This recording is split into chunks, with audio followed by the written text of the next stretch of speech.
तो एक किसान था, बड़ा भोला भाला, अनपढ़ था, ज्यादा पढ़ा लिखा नहीं था। किसान अपने खेत में खेती कर रहा था, तभी एक महात्मा उसके खेत में आ गए और महात्मा आके बोले, भाई हमको कुछ भोजन प्रसाद पवाओ।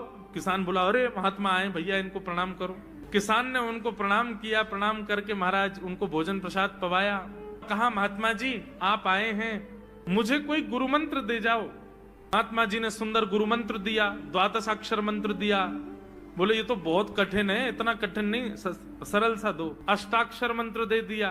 बोले, ये भी कठिन है, कोई और सरल दे दो। महात्मा बोले, कुछ नहीं, तुम इतना कृष्ण चंद्र बोल दिया करो बस। कृष्ण चंद्र बोले, हाँ इसी का नाम, जब यही तुम्हारा गुरु मंत्र है।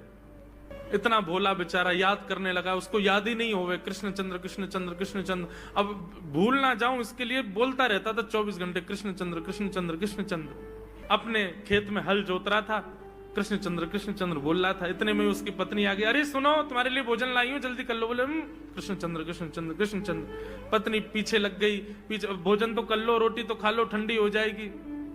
बोले, अरे तू पीछे मत पड़, मैं भूल जाऊंगा, गुरुजी ने मंत्र दिया मुझको। पत्नी बोली, अच्छा एक काम करो, आप भोजन कर आओ, तब तक आपके नाम को मैं रट लेती हूँ, मैं उसको संभाल लूंगी, पर जैसे ही आप आओगे फिर आपको सुना दूंगी, आप कर लेना। वो ठीक है। बोले, क्या बोलना है? बोले, कृष्ण चंद्र। पत्नी बोली, ठीक है। अब कृष्ण चंद्र बोलने लगी पत्नी, कभी कहीं जाए कभी कहीं जाए, कुछ करे। वो कृष्ण चंद्र बोलते बोलते घसीटे चंद्र हो गया। लौट करके अपने पति के पास, पति बोल, हाँ वो मैं भोजन कर लिया, जल्दी गुरु मंत्र सुना दे मुझको, क्या था मैं तो भूल गया। बोले, घसीटे चंद्र। वो उसी से ही हल जोतने लगा, घसीटे चंद्र घसीटे चंद्र घसीटे चंद्र। आकाश में वैकुंठ में बैठे हुए वैकुंठनाथ भगवान प्रसन्न हो गए और प्रसन्न होकर बोले, लक्ष्मी जी हम जा रहे हैं। बोले, कहां? बोले, एक किसान का उद्धार करने जा रहे हैं, उसको वैकुंठ लेके आएंगे। लक्ष्मी जी बोली, आपका अशुद्ध नाम बोल रहा है वो, आपका अशुद्ध नाम उच्चारित कर रहा है वो, और आप कह रहे हो कि इसका कल्याण करूंगा मैं। ठाकुर जी बोले, देखो नाम भाव कुभाव अनख आलसहु, नाम जपत मंगल दिश। नाम कैसे भी जपे कोई दोष नहीं है, बस भाव मेरे प्रति होना चाहिए।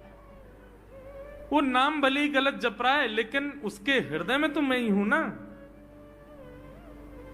और एक बात बताऊं लक्ष्मी जी आपको। बोले, क्या? बोले, ये घसीटे चंद्र अशुद्ध नहीं है, मेरा नाम है ये भी। बोले, क्यों?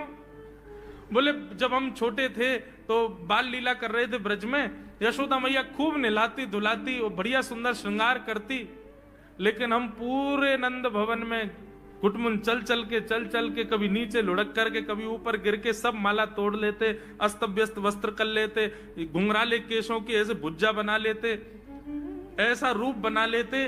यशोदा मैया बोली, आओ मेरे घसीटे चंद्र। सुबह कृष्ण चंद्र बना के भेजती हूँ, घसीटा चंद्र बन के आता है शाम को। तो बोले, तब यशोदा मैया ने हमारा नाम रखो घसीटे चंद्र। तो इसलिए शुद्ध नाम है। तो ठाकुर जी के बहुत सारे नाम हो गए, कनुआ, गोपाल, गोविंद, माधव, कन्हैया। यशोदा जी का प्रिय नाम है कन्हैया। मैया लाल जी को इसी नाम से पुकारती है। ठाकुर जी अब धीरे धीरे 3.5 वर्ष के हो गए, और जैसे ही 3.5 वर्ष के भय महाराज, मानो जैसे उनके शरीर में स्प्रिंग एक्टिवेट हो गई हो। इतना ऊधम मचाते हैं, इतना ऊधम मचाते हैं, पूरी गोकुल की नाक में दम कर रखा ठाकुर जी ने। यशोदा मैया ने लाल जी को नूपुर पहना रखे। सवेरे जैसे ही ठाकुर जी उठते हैं, नूपुरों की आवाज आती है तो यशोदा मैया तुरंत रसोई घर से दौड़ के जाती है लाला के पास। लेकिन ठाकुर जी इतने चतुर हैं, यमुना तट पर जाते हैं और नूपुरों में बालू भर लाते हैं कि कल नूपुर आवाज नहीं करेंगे, सुबह उठ के हम घर से भाग जाएंगे कहीं और, मैया को पता ही ना चलेगी। ऐसा उधम मचा में। अब ठाकुर जी वो लीला कर रहे हैं जिस लीला पर देवताओं को भी विश्वास नहीं हो रहा है। ऐसी लीला ठाकुर जी कर रहे हैं कि किसी को भरोसा ही नहीं हो रहा कि जगत नियंता जगदाधार ये कर सकता है। बोले, ठाकुर जी क्या करते हैं? बोले, ये मत पूछो क्या करते हैं, यूं कह रहे हैं क्या नहीं करते। जो माता पिता अपने बालकों को बहुत ऊधमी समझते हैं, बहुत बड़ी कृपा है ठाकुर जी की कि आपके घर ठाकुर जी जैसे उद्यमी बालक नहीं है। ऊधमों के सिरमौर हैं ठाकुर जी। कैसा उधम मचाते हैं? नहा धो करके ठाकुर जी सवेरे तैयार होते हैं, सबसे पहले गैयाओं के पास जाते हैं। मैया कहवे लाला नहा धो के सबसे पहले गैयान को प्रणाम करवे जा, गैयान को स्पर्श कर फिर कछु करियो। ठाकुर जी गैयाओं को प्रणाम करने जाते हैं। जैसे ही देखते हैं कि कोई गैया बैठी है, सो ठाकुर जी कहें अरे अरे मैया या गैया को आलस आ गयो, या को आलस दूर कर दूं। सो बैठी हुई गैया के ठाकुर जी सींग पकड़ लेते हैं और सींग पकड़ करके अपनी ओर खींचते हैं। दूसरी तरफ से सींग बलराम जी पकड़ लेते हैं। अब ऐसे सींग पकड़ करके ऐसे ऐसे गैया के सींग हिलाते हैं। अब बैठी रहती गैया थोड़ी देर तो कोई बात नहीं, जैसे जोर जोर से हिलाना प्रारंभ करते हैं सोई गैया खड़ी हो जाती है। और जैसे गैया खड़ी होती ठाकुर जी लटक जाते हैं सींगों से। अब ठाकुर जी को तो बढ़िया झूला बन गया, गैया की सींगन पे झूल रहे हैं। थोड़ी देर तो गैया इधर से उधर ठाकुर जी को झुलाती रहती है, लेकिन थोड़ी देर बाद जैसे ही ठाकुर जी की पकड़ कमजोर होती है, गैया को पता चल जाए कि अब लाला गिरवे वारो है, तो गैया भी इतनी चतुर कि वो गोबर में ही जाके खड़ी हो गए। ठाकुर जी के ने आगे को चल, मैं गोबर में है जाऊंगो। गैया के ना अब तो मैं यही खड़ी रहूंगी, तुम गोबर में ही गिरो। और सोई ठाकुर जी को हाथ छूट जा, मैया मैया बचाइयो, देख जे गैया मुंह को गोबर में फेंक रही है। अब मैया जब तक बचावे आवे तब तक तो लाल जी के हाथ छूट जाएं और ठाकुर जी गले गले तक गोबर के ढेर में जाके गिर जाएं। पर यशोदा मैया निकाले, कितनों सजाए लो, कितनों ए लाला तू वैसे ही कारो, ऊपर ते मैं तो को बढ़िया सुंदर बना के रखूं, लेकिन तू घूम फिर के गोबर में ही आके चौं खेले। मोकू तो लगे तू पूर्व जन्म को सूकर दिखे। ठाकुर जी मंद मंद मुस्कुरा रहे, हाँ मैया जे बरा भगवान को अवतार भयो ना, जाने पृथ्वी की रक्षा करी हिरण्याक्ष थे। मैया बोली हाँ वो मैं ही तो हतो, मैं जय जय हूं मैया, वो बरा भगवान ही जय जय, वही जय जय तेरे यहाँ लाला बन के आयो है। यशोदा मैया के बातन ने मत बनाए कर, नेक नेक बड़ो है क्यों बोलवो सीखो, ऐसी बात बनावे, जय जय बोले अपने आप पे, नहावे धोवे है ना है, मोह पहुंचे ना है, मैं जय जय हूं। ऐसी मधुर लीला ठाकुर जी कर रहे हैं। आकाश में 33 कोटि देवता ये लीला देख करके अपने नेत्रों पर विश्वास नहीं कर रहे। ऐसे मधुर ठाकुर जी। एक दिन नंद भवन में गैया ब्याह गई। जैसे ही गैया ब्याई, ठाकुर जी जैसे ही गैया ब्याती है ठाकुर जी वहीं खड़े हो जाते हैं। और बंधुओं शास्त्रों में आज्ञा है कि गाय जब ब्याह रही हो, बछड़े को जन्म दे रही हो या बछिया को जन्म दे रही हो, उस समय गैया जो होती है वो दो मुखी हो जाती है। एक मुख तो सामने है, और जब जन्म देती है तो बछड़ा या बछिया उसका मुख जब बाहर आता है तो दो मुखी हो जाती है। ऐसी दो मुखी गैया की जब आप परिक्रमा करते हो तो पूरे ब्रह्मांड की परिक्रमा का फल प्राप्त होता है। तो ठाकुर जी का नियम है, नंद बाबा की उंगली पकड़ के खड़े रहे, जैसे ही गैया ब्यावे वारी हो तो वाकू सहलाते रहे, जैसे ही गैया ब्यावे वारी हो, जैसे ही बछड़ा बाहर आवे सोई ठाकुर जी वाकी परिक्रमा कर लें, परिक्रमा करके दंडवत प्रणाम करें, वाकू वाकी चरण रज को माथे से लगा में, और बछड़ा जन्म ले सो वाकू नवा में दुआ में वाकू अपने गरे से लगा में। एक दिन ठाकुर जी जोर जोर से रोने लगे। बछड़ा जैसे ही जन्म लियो बछड़ा ने, ठाकुर जी रोने लगे। नंद बाबा शांत करा में नहीं माने, बलराम जी ने शांत करायो नहीं माने। यशोदा मैया बोले लाला का भयो, तू रो क्यों रोए? बोले मैया मेरे संग बहुत बुरा भयो। यशोदा मैया बोली कहा भयो? बोले गैया के बछड़ा ने जन्म लियो। मैया बोली तो वाह बछड़ा को मैंने मुंह खोल कर देखो, वाह के सबरे दांत न करे आए। मेरे जन्म को 3 साल है गए, अभी तक 4 ही दांत न करे मैया, वो टूट जाए, रो रहे हैं अपने दांतन को, मेरे दांत चौना न कर रहे सबरे। बाप बछड़ा के जन्म लेते सबरे दांत आ गए, मेरे दांत चौने ही आ रहे हैं। यशोदा मैया ऐसी मधुर बात सुनकर के झूठी झूठी कहती, मैया कहती लाला तू दूध ना पीवे ना, पूरे दिन मक्खन खावे, मक्खन चीकनो होवे, दांत निकरे चिकनो है कि सुई पेट में चलो जाए, तो दूध पिए कर। चोटी पकड़ के रोते मैया मेरी चोटी चौना भर रही। बाप बलराम की चोटी देखो कैसी नागिन जैसी चोटी है वाकई, और मेरी चोटी कैसी है मैया, नेक सी पतरी सी। मैया बोले लाला तू दूध ना पीवे, दूध ते चोटी बड़े। बलराम देखिए ऐसा जग भर के दूध पीवे। सो ठाकुर जी दूध को पात्र हाथ में ले में, अपनी चोटी खोल ले में, और फिर चोटी पकड़ करके दूध पी में, और दूध पीते पीते नापते रहे कितनी बड़ी भई कि ना भई अभी। ऐसी मधुर लीला ठाकुर जी करते हैं। ऐसी लीलाएं हैं ठाकुर जी की कि उन लीलाओं को सुनकर के जो ज्ञान के मार्ग को नहीं समझ पाते, जो वैराग्य के मार्ग को नहीं समझ पाते, जो ज्ञान और वैराग्य से ठाकुर जी को प्राप्त नहीं कर पाते, वो इन लीलाओं से ठाकुर जी के हो ही जाएंगे। ऐसी लीला है। नंद भवन से सुबह सुबह निकल जाते हैं और राह चलता कोई भी हो अपरिचित, यदि वो साधु है, यदि वो कोई वैष्णव है, यदि वो कोई भजनानंदी है, तो ठाकुर जी उसके पास चले जाते हैं और पास जाके पता क्या बोलते हैं, अरे तुम यहां डोल रहे हो? बोलो भैया कौन हो तुम? अरे जी सब बाद में पूछियो, हम तो यूं कह रहे तुम यहां घूम रहे हो, नंद बाबा तुम्हारी मां बात देख रहे हैं, नंद बाबा तुम्हारा इंतजार कर रहे हैं। किसी से भी? बोले काय को कर रहे हैं भैया इंतजार? अरे आपके काजे यशोदा मैया ने 56 भोग बनाए हैं, और यशोदा मैया तो थाली सजा के बैठी है, आप घर जाओगे तब आपको प्रेम से प्रसाद पवाएंगे, फिर दक्षिणाओं देंगे। अरे जल्दी करो, देरी मत करो, जल्दी नंद भवन पहुंच जाओ। रोज 150 से 200 अपरिचित वैष्णव संत साधु नंद भवन आते हैं, और सब आकर के कहते हैं यशोदा मैया आप हमारी प्रतीक्षा कर रही थी, लाओ प्रसाद पवाओ। यशोदा मैया बोली मैं कौन ने कही आपसे? बोले आपको लाला बोल रहा हूं कि यशोदा मैया तो ये कह रही। यशोदा मैया जैसे तैसे पवा देती, दक्षिणा देती, रात में लाला से कहती चौरे लाला तू सबंते यों क्यों कह दे मैं प्रतीक्षा कर रही? मैया एक तो मैं अपने घर में सब तीर्थन को भेज दूं, ये संत महात्मा चलते फिरते तीर्थ है मैया, इनको जितनो ऐसा कि अपने घर बुलानो चाहिए, इनको प्रसाद पवानो चाहिए, या हमारे गोकुल में आवे वाले सब संतन को खोज खोज के मैं तो तेरे पास भेजूं, ताकि तू ने रसोई घर में लगेगी, भोजन प्रसादी बनावेगी और बढ़िया संतन को पवावेगी, तो तेरे घर में सबरे तीर्थ आ जाएंगे मैया। ऐसा प्रेम। एक दिन ठाकुर जी के अब मित्र बन गए।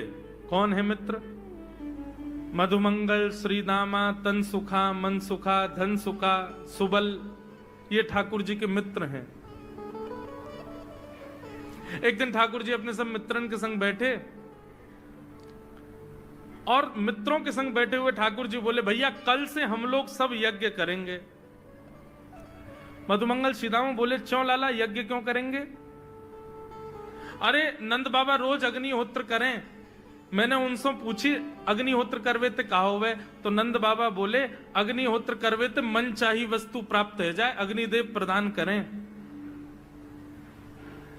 ठाकुर जी के सब सखा बोले लाला तू काहे को करेगो अग्निहोत्र? बोले अग्निहोत्र करेंगे, अग्निदेव को प्रसन्न करके कहेंगे हमारी सुंदर सी बहू आ जाए, बस हमारा ब्याह हो जाए। अग्निदेव की प्रतीक्षा कर, अग्निदेव को प्रतिष्ठान करेंगे। सब श्रीदामा मधुमंगल 3.5 वर्ष के ठाकुर जी, सोचो 3.5 वर्ष के ठाकुर जी, सखा कितने बड़े बड़े होंगे। नेक्से से सबरे सखा बैठ गए, सूखे पत्ता इकट्ठे करके अग्नि प्रज्वलित कर ली, सूखे पत्तान को चूरो बना के आपस में बांट लियो। ठाकुर जी आचार्य बन के बैठ गए और बोले सुनो मैं मंत्र बोलूंगा और जैसे ही कहूं स्वाहा सबरे डालियों, और नेक भी यदि तुमने चूक करी ना, नेक भी मैंने स्वाहा बोली और तुमने नहीं डालो तो फिर मोते मत कहियो, यदि तुम्हारी पत्नी काणी आ जाए, एक हाथे लूली आ जाए, लंगड़ी आ जाए, तो समय पर स्वाहा करना पड़ेगा। सब ग्वाल बाल बोले जो कहेगो लाला सो करेंगे, तू करवा। ठाकुर जी ओम नम नम स्वाहा, सब स्वाहा सब एक संग डालते हैं। हे श्रीदामा तू देरी ते डाले, देख लियो लंगड़ी आ जाएगी तेरी बहू, अग्निदेव को प्रसन्न करो। इस प्रकार ठाकुर जी सब ग्वाल बालों के संग खेलते हैं। ग्वाल बाल बोले लाला यज्ञ तो है गयो, अब ब्राह्मणन को भोजन के काजे बुलाओ, यज्ञ के बाद ब्राह्मण भोज होना चाहिए। सोई ठाकुर जी अपने सब ग्वाल बालों की उंगली पकड़ करके पूरे गोकुल में जाते हैं, ब्राह्मणों के घर जाकर के कहते हैं आज नंद भवन में बढ़िया उत्सव भयो है, बढ़िया यज्ञ भयो है, भोजन के काजे शाम को आपको परिवार सहित आनो है। सबन को निमंत्रण दिया मैं। अब महाराज नंद भवन से जब निमंत्रण आता है तो ब्राह्मण लोग ब्राह्मणी से कहते हैं कि आज चूल्हा मत जलाना। क्यों? अरे नंद भवन में भोजन की सूचना मिलती है तो 3 दिन से भूखे रहते हैं ब्राह्मण। क्यों? इतना खवाएंगे नंद बाबा, इतना खवाएंगी यशोदा मैया कि पेट भर जाएगा, 2 दिन तक भूख भी ना लगेगी, इतना भोजन करना पड़े। ए ब्राह्मणी चूल्हा मत जलाई, और सुन नमक को पानी और दे दे। नमक को पानी पी पी करके भूख बढ़ाते हैं अपनी। बोले शाम को जाएंगे और बढ़िया चकाचक महाराज 56 भोग पाएंगे।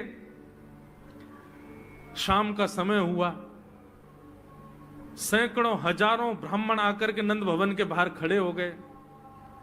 यशोदा मैया ने अटारी से जैसे ही देखा इतने सारे ब्राह्मण, यशोदा मैया उतर करके आई, बोली आओ भगवान पधारो, सबन को जय श्री कृष्ण, सबन को प्रणाम। जे बताओ आज मेरे द्वार पर आप सबन को एक साथ आने को कारण कहा है? किसी को निमंत्रण दे करके और फिर पूछो कारण क्या है, बड़ा अजीब लगता है। किसी को आपने बुलाया भोजन पे, वो बेचारा आ गया, फिर आप कहो बताओ भैया कैसे आए, कितना अजीब लगे। ब्राह्मण बोले मैया तुम हम तो पूछ रही हो या बात है?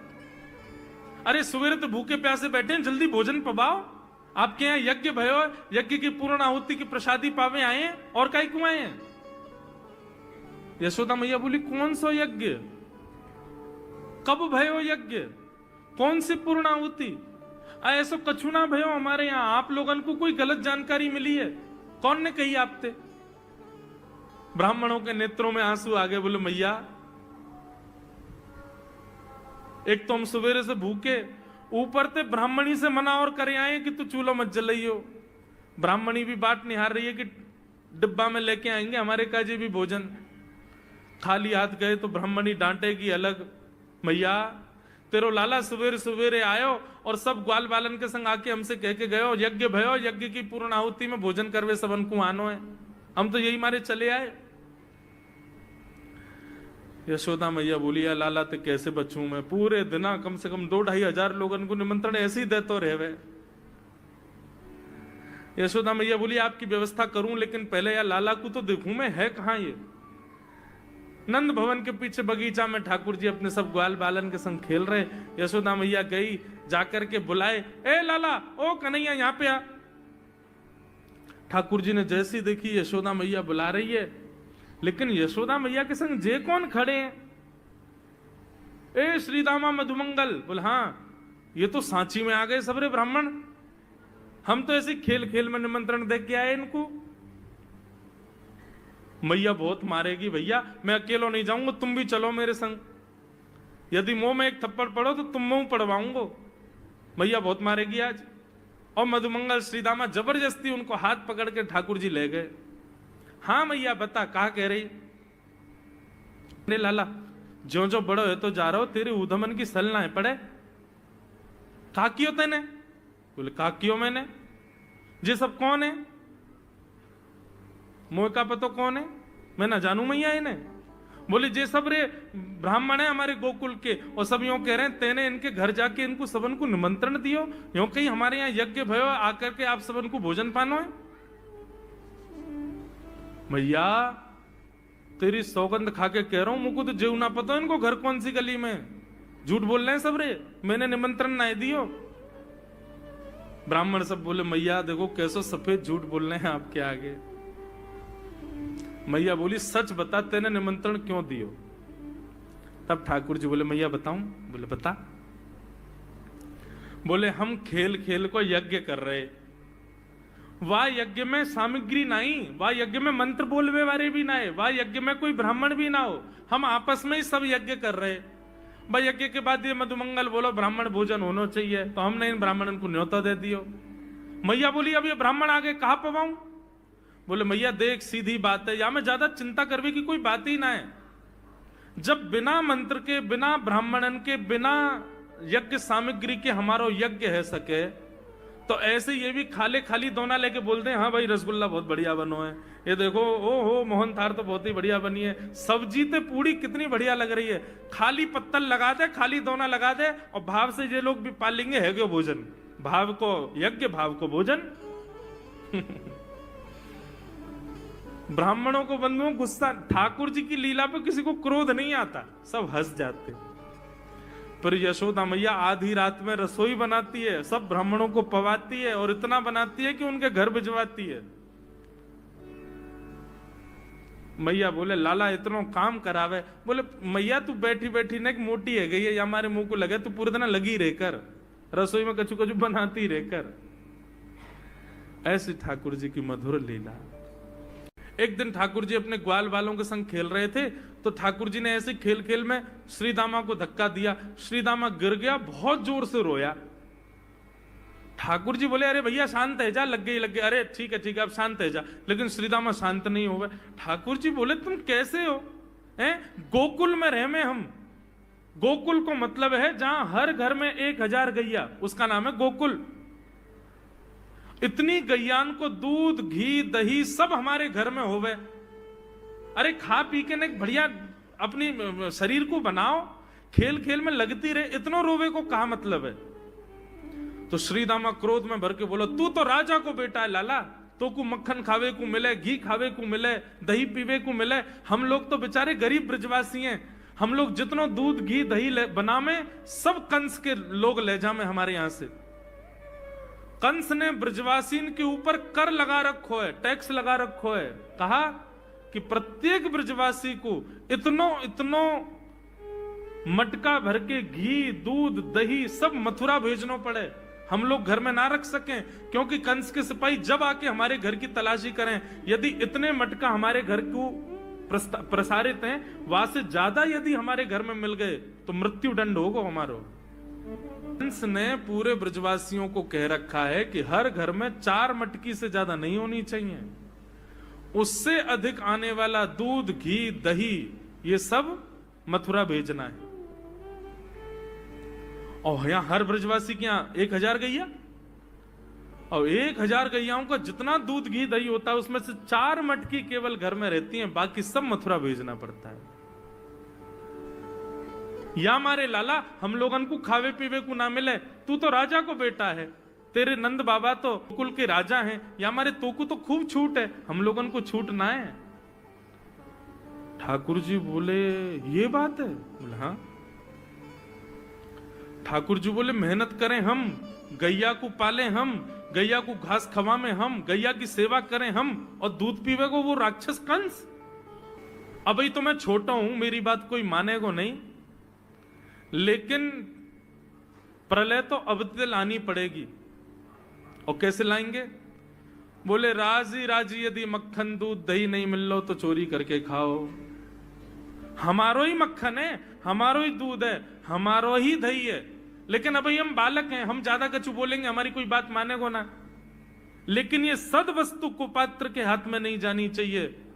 राजी राजी नहीं मिलता तो चोरी करके खाओ, जब कर देवे को नंबर आवेगो तो सब पूछेंगे भाई कहां गए मक्खन दूध दही, बोले घर में तो है ना, बोले तो कहां गए, बोले चोर चोरी कर ले गए। और यही भाव से हम ब्रजवासी को खावे पीवे को मिला करेगो। मधुमंगल श्रीदाम बोले लाला तू जो कहेगो सो करेंगे, लेकिन चोरी नहीं करेंगे। ठाकुर जी बोले तो ठीक है, कल से तुम लोग अलग खेलो, मैं और दाऊ दादा अलग खेलेंगे, हमारे संग मत खेलना। मधुमंगल श्रीदाम बोले अरे लाला तू ना जाने, मैया यो के लाला जो चाहे करियो, चोरी मत करियो, चोरी करवे तो ब्याह ना होवे। ठाकुर जी बोले ब्याह की पड़ रही है तो है ब्याह ना होवे, ऐसो पत्र पूछ रहा सो है गयो, पत्रो दुबरो सो तू सीख जैसो है गयो, तो कौन ब्याह करेगा ऐसे? अरे ब्याह करना तो ने खाया ने पी ने बढ़िया गाल तेरे बढ़िया होंगे, शरीर ने बढ़िया होगा तभी तो ब्याह होएगा। अब भैया हमारी बात सुन लो, जितने अच्छे काम करने सब आज कर लो, कल से चोरी करेंगे, पूरे ब्रजमंडल में आतंक मचाएंगे, हमारो ही दूध घी दही है और हम ही चोरी करके खाएंगे। ठाकुर जी ने चोरी क्यों की? क्योंकि सारा गौरस बेवजह मथुरा भेजा जाता था, और मथुरा से कंस पूरे भारत में वितरित करके खूब धन कमाता था।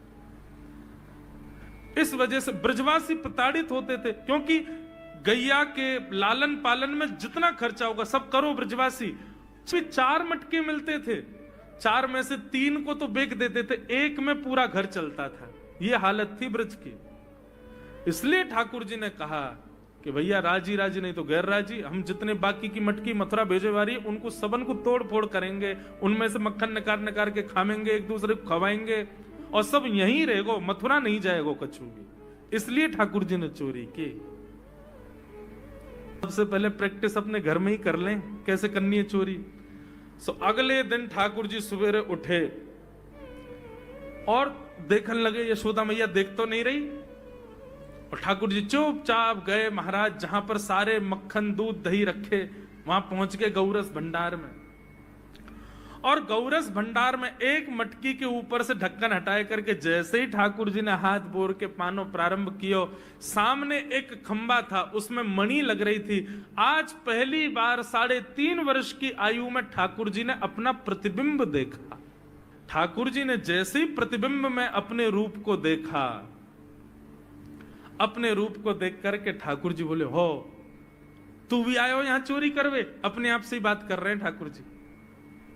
अरे मैंने कही तो हती अपने अपने घर में चोरी करनी है, तू दारी के मेरे घर में आगो चोरी करवे? ठाकुर जी अपने प्रतिबिंब से बात कर रहे हैं। अब गौरस भंडार में ठाकुर जी की आवाज गूंज रही थी और वो गूंजते हुए रसोई घर में जा रही थी। रसोई में मैया ने सुनी, बोले लाला कहां ते बोल लो है, उठ गयो कन्हैया? मुझको पतो भी ना चली, नूपुरन की आवाज ना आई। मैया दौड़ करके गई तो देखा ढूंढते ढूंढते गौरस भंडार में ठाकुर जी अपने प्रतिबिंब से बात कर रहे हैं। कितनी सुंदर झांकी है ठाकुर जी की। ठाकुर जी मक्खन पा रहे हैं। बोले अच्छा अब आ तो गयो है यहां पे, लेकिन सुन चुपचाप चोरी करके भाग जाइयो, मेरी मैया बहुत मारेगी तो को। बाकू यदि पतो चल गई तू चोरी कर रहा है तो को उखलते बांध देगी, मेरी मैया बहुत मारेगी। चुपचाप चोरी कर और निकल ले यहां से। ठाकुर जी चोरी की बात कर रहे थे, यशोदा मैया ने पीछे से सुनी, लाला ओ कन्हैया। ठाकुर जी घबरा गए, मैया कैसे आ गई? हाँ मैया, कौन से बात कर रहे हो तू? अरे मैया देख हमारे घर में चोर घुसायो है। अपने प्रतिबिंब को दिखा करके ठाकुर जी कह रहे हैं, देख मैया हमारे घर में चोर घुसायो, जे चोरी कर रहे हो हमारे यहाँ के मक्खन की, तो मैया को पकड़वे आयो हूं। नन्हे से गोपाल जी, बहुत मधुर लीला। मैया हंस भी रही है और क्रोध भी कर रही। बोले अच्छा जो चोरी कर रहे हो? बोले हाँ।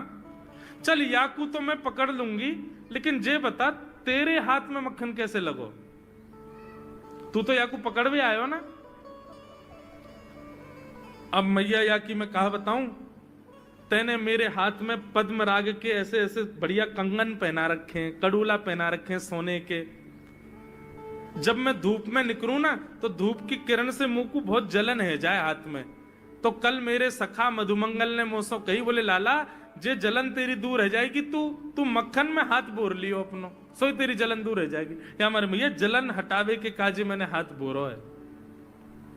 मैया बोली अच्छा चल लाला, यहां तो तेरे जलन है रही और यहां मक्खन कैसे लगो?